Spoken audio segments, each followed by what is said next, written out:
రావుల చెరువు గ్రామంలో ప్రజలందరి సంతోషాన్ని పంచుకోవడానికి సత్కుమార్ గారి ఆధ్వర్యంలో మధుసూదన్ రెడ్డి గారు కావచ్చు, మేం కావచ్చు, నియోజకవర్గ నాయకులంతా కలిసి ఈరోజు ఇక్కడికి రావడం జరిగింది. ఈరోజు మొట్టమొదటిసారి అంద్రినీవా నీళ్లను ఈరోజు మన రావుల చెరువుకు తీసుకురావడము.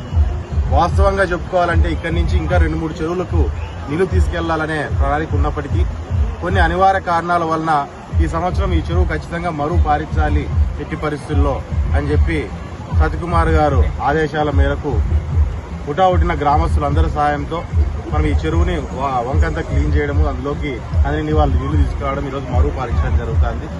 ఈ రకంగా అంద్రినీవా నీళ్ళని కావచ్చు, ఈ నియోజకవర్గంలోకి వచ్చే ఏ నీటి చుక్కనైనా సరే ఎక్కడా వృధా పోకోకుండా ఎంత చేతనైనంత వరకు గ్రామాల్లోకి ఆ నీళ్లను చేర్చి ఆ గ్రామాల్లో చెరువులు కానీ కుంటలు కానీ నిండించడం వలన ఆ గ్రామాల్లో ఉన్న రైతుల్ని పూర్తి స్థాయిలో కాపాడుకోవాలి అని చెప్పి ఎలక్షన్లో ఆయన ఇచ్చిన మాట ఏదైతే ఉందో ఆ మాటకు తగ్గట్టుగానే కార్యక్రమాలు కూడా చేసుకుంటూ మేము ముందుకెళ్లడం జరుగుతుంది.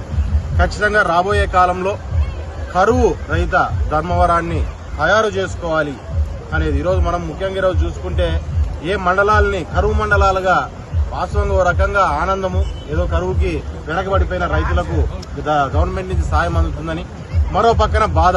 ఈ రకంగా కరువు ప్రాంతాలుగా ఎప్పటికప్పుడు కరువు ప్రాంతాలుగానే మేము గుర్తింపబడుకుంటూ పోతుంటే ఎప్పుడు మేము బాగుపడేది, ఎప్పుడు మేము ముందుకు వచ్చేది, మా గ్రామాలు వృద్ధిలోకి వచ్చేది అనే ఒక బాధ కూడా మాకు కలిగే పరిస్థితి కనపడుతుంది.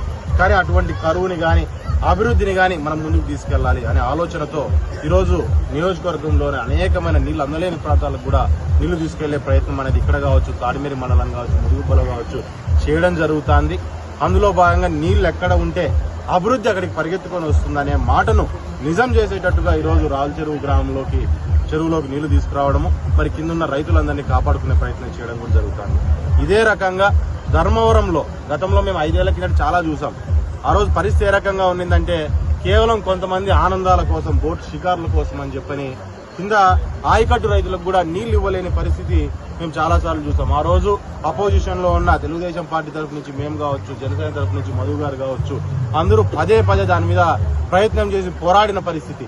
కానీ ఈ రోజు దాన్ని నిజం చేసేటట్టుగా ఎలక్షన్ హామీలో సత్యకుమార్ గారు ఎట్టి పరిస్థితుల్లో ధర్మవరం ఆయకట్టు రైతులకు నీళ్లు అందిస్తాం, పంట పెట్టేదానికి మేము సహకరిస్తామని చెప్పిన మాటను నిజం చేయడానికి ఈ రోజు కూడా ఆయకట్టు రైతులకు నీళ్లు ఇవ్వడం జరుగుతుంది.